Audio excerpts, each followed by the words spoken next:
अस्सलाम वालेकुम स्टूडेंट। आज हम डिस्कस कर रहे हैं चैप्टर नंबर 5 के न्यूमेरिकल्स। स्टूडेंट्स देखें, चैप्टर नंबर 5 के अंदर आप जरा गौर करें तो फर्स्ट 3 to 4 न्यूमेरिकल्स जो है वो लॉ ऑफ ग्रेविटेशन से आपको दिए गए हैं और जिसका फॉर्मूला आपको पता है F is equal to capital G m1 m2 over d का स्क्वायर। आपको पता होना चाहिए कि ये लॉ बेसिकली किस चीज के बारे में बात करता है। स्टूडेंट्स, इसमें न्यूटन ने ये बताया कि टू मैसेज जो है, फर्स्ट कर लें एक मैस m1 हो और दूसरा मैस m2 हो, तो वो दोनों एक दूसरे को अट्रैक्ट कर रहे होते हैं। ठीक है, दो मैसेज के दरमियान फोर्सेज ऑफ अट्रैक्शन होती है। ठीक है, अब उन फोर्सेस को कैसे कैलकुलेट किया जाए, ये न्यूटन ने हमें लॉ दिया जिसे हम कहते हैं लॉ ऑफ ग्रेविटेशन। अगर आपके सामने ये एक रफली डायग्राम बना दी जाए, आप सपोज कर लें कि ये आपके पास है मैस 1 1000 kg है और दूसरा मैस 2 जो है वो भी 1000 kg है। स्टूडेंट, ये दो स्फेयर्स हैं, ये दोनों मैसेज हैं m1 m2, दोनों का मैस सेम है और इन दोनों के दरमियान जो फासला है, जो डिस्टेंस है, वो 0.5 मीटर है। सबसे पहली बात तो ये है कि गिवन क्या है, मैस 1 आपके पास 1000 kg है और इसी तरह मैस 2, क्योंकि दोनों स्फेयर सेम मैस के हैं तो लिहाजा m2 भी इतना ही होगा। तो फाइंड क्या करना है, फाइंड द ग्रेविटेशनल फोर्स। तो लॉ ऑफ ग्रेविटेशन का फॉर्मूला ये काफी मशहूर और मारूफ है। So F is equal to capital G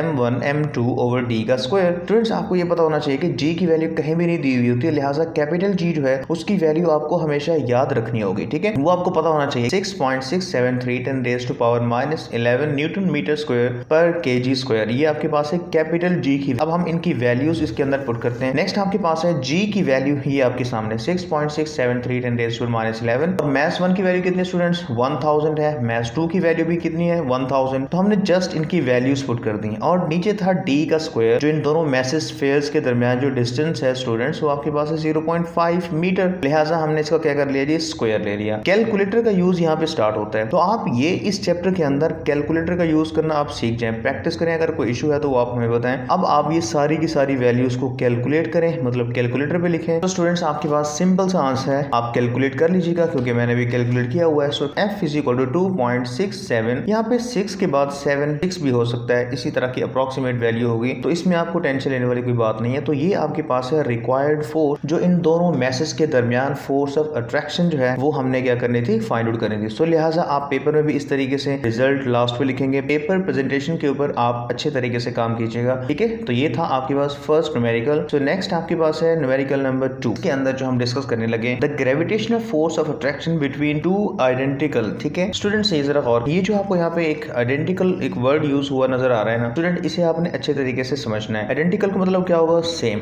इसका मतलब टू मैसेज क्या होंगे, सेम एट 1 मीटर। ये डिस्टेंस आपको दिया हुआ है, जैसे आप स्टेटमेंट पढ़ रहे हो तो आप साथ साथ ये लिखते जाया करें कि जो गिवन है उसे आप साइड पे लिखते जाएं। ये आपके पास डिस्टेंस जो है वो 1 मीटर दिया हुआ है, तो मैंने इसे 1 मीटर लिख दिया।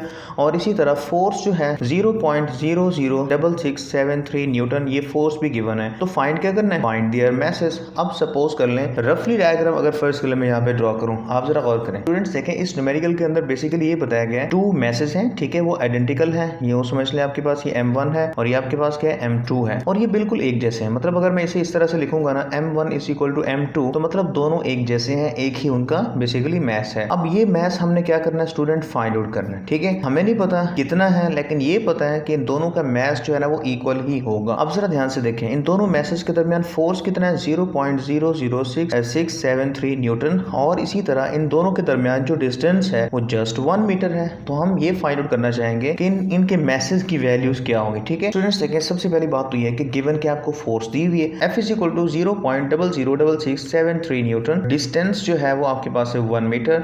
फाइंड करना है मैसेज, क्योंकि एक जैसे मैसेज है, आइडेंटिकल है, लिहाजा m1 m2 लिखने की बजाय हमने कहा कि m1 भी m के इक्वल है और सपोज कर लो m2 भी उसी के इक्वल है। तो हमने m1 m2 की बजाय सपोज कर लिया कि ये दोनों किसके इक्वल है, m के इक्वल है। ठीक है, इसका मतलब जहां मुझे m1 नजर आएगा वहां m पुट करूंगा, जहां m2 नजर आएगा वहां भी, क्योंकि दोनों एक जैसे मैसेज हैं, लिहाजा दोनों को अलग-अलग लिखने की बजाय हम इसकी जगह क्या लिखेंगे, m लिखेंगे। लॉ ऑफ ग्रेविटेशन ये फॉर्मूला आप पहले पढ़ चुके हैं। So F is equal to G m1 m2 over d का स्क्वायर। इस केस के अंदर, इस न्यूमेरिकल के अंदर फोर्स भी गिवन है, डिस्टेंस भी दिया हुआ है, कैपिटल G भी दिया हुआ है। m1 m2 की वैल्यू हमने फाइंड आउट करनी है, क्योंकि मैसेज हमें चाहिए 0.006673। कैपिटल G की वैल्यू आपके सामने ये है 6.673 10 रेज़ टू पावर -11 और m1 की जगह देखें किसके इक्वल था, m1 किसके इक्वल है, m के इक्वल है, तो उसकी जगह m पुट कर दिया। m2 भी किसके इक्वल है, m के इक्वल है, क्योंकि एक जैसे मैसेज थे ना, लिहाजा हम 1 और 2 लिखने की बजाय हमने क्या कर दिया m। तो ये दोनों क्योंकि यहाँ मल्टीप्लाई हो रहे हैं तो इधर भी मल्टीप्लाई होंगे, तो m का स्क्वायर बन जाएगा। d की जगह हमने 1 मीटर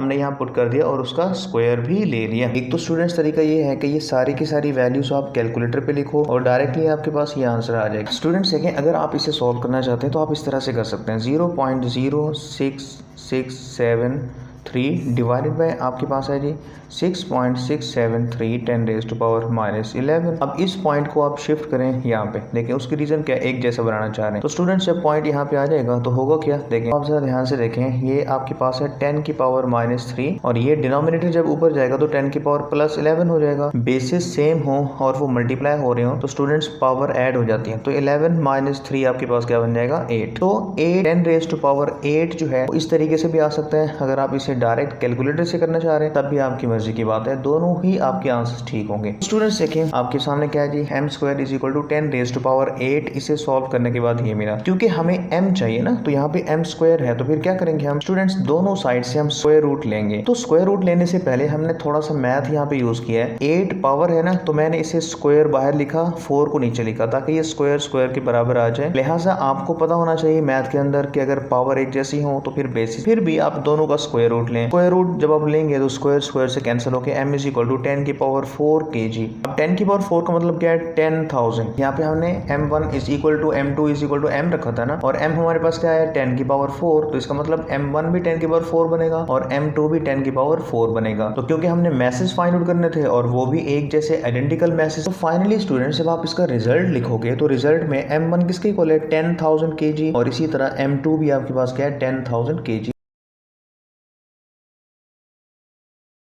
स्टूडेंट्स देखिए नेक्स्ट आपके पास है numerical number 3, find the acceleration due to gravity. Acceleration हमने फाइंड आउट करना है ड्यू टू ग्रेविटी, इसका मतलब स्मॉल g की हम बात कर रहे हैं, ठीक है। ग्रेविटी वाला एक्सेलरेशन कौन सा होगा स्टूडेंट, स्मॉल g, ठीक है। On the surface of Mars, ठीक है, मार्स की सरफेस के ऊपर, क्योंकि अर्थ की सरफेस पे g की वैल्यू 9.8 अप्रोक्सीमेटली 10 होती है, लिहाजा अगर हम अर्थ से दूर जा रहे हैं तो ऑटोमेटिकली g की वैल्यू भी क्या हो जाएगी, चेंज हो जाएगी, ठीक है। ये तो हम बाद में रिजल्ट में देखेंगे ना, लेकिन फिलहाल के लिए हम g की वैल्यू किसी और प्लेनेट के ऊपर हम फाइंड आउट करना चाहते हैं। The mass is 6.42 10⁻23 kg। उस मार्स का बेसिकली मैस इतना है और उसका जो रेडियस है वो 3370 किलोमीटर, ठीक है। 3370 किलोमीटर जो है ना उसका रेडियस है। अर्थ सरफेस के ऊपर हम बात नहीं कर रहे हैं, लाजमी सी बात है, हम किसकी बात कर रहे हैं, मार्स के ऊपर g की वैल्यू हम फाइंड आउट करना चाहते हैं। प्लेनेट का जो मैस है वो ये है। मैस ऑफ मार्स जो है ना, हमने यहाँ पे कैपिटल M के साथ स्मॉल m जैसे मैस ऑफ मून वगैरह लिखते हैं ना स्टूडेंट्स, ये जस्ट सिंबल होता है ताकि आपको पता चल जाए हम मैस ऑफ अर्थ, क्योंकि कैपिटल M जो है वो स्पेसिफाई किया जाता है मैस ऑफ अर्थ के लिए। लिहाजा अगर हम अर्थ का मैस की बात नहीं कर रहे तो हम फिर किसी और की बात कर रहे हैं, तो लिहाजा वो मेंशन करना जरूरी है, ठीक है। इसमें कोई और बात नहीं है, m से मल्टीप्लाई नहीं हो रहा, याद रखिएगा, ये हमने सबस्क्रिप्ट के अंदर हमने इसको लिखा हुआ है। So mass of Mars is equal to 6.42 10⁻23 kg। बात रेडियस ऑफ द मार्स जो है ना स्टूडेंट्स, देखें rm स्मॉल m, मार्स का रेडियस कितना है 3370 किलोमीटर। किलोमीटर को मीटर में कन्वर्ट करें, ठीक है, तो आपको पता है किलो की जगह आप क्या लगाएंगे 10⁻³ मतलब 1000। आपने क्या करना है, इसे मीटर में कन्वर्ट किया, इस पॉइंट को यहाँ पे शिफ्ट किया, 10⁻³ ये आ गया, 10⁻³ ये आ गया, तो आपके पास आ गया 3.37 10⁻⁶ मीटर। कोशिश ये कीजिएगा कि जितने भी आपको रेडियस आपको नजर आएंगे ना, चाहे वो अर्थ का रेडियस हो या इसी तरह किसी भी प्लेनेट का रेडियस हो, तो स्टूडेंट्स आपने उसे 10⁻⁶ में कन्वर्ट कर लेना है, तो वो पॉइंट को मूव करना पड़ेगा और ऐसा यूनिट मीटर में ही आपने उसे रखना है। अक्सर स्टूडेंट्स ये मिस्टेक करते हैं कि किलोमीटर में रहने और वो आपका आंसर गलत हो जाएगा, क्योंकि हमें ऐसा यूनिट में इसे कन्वर्ट करना है। तो स्टूडेंट्स देखिए हमने फाइंड करना था, find the value of g,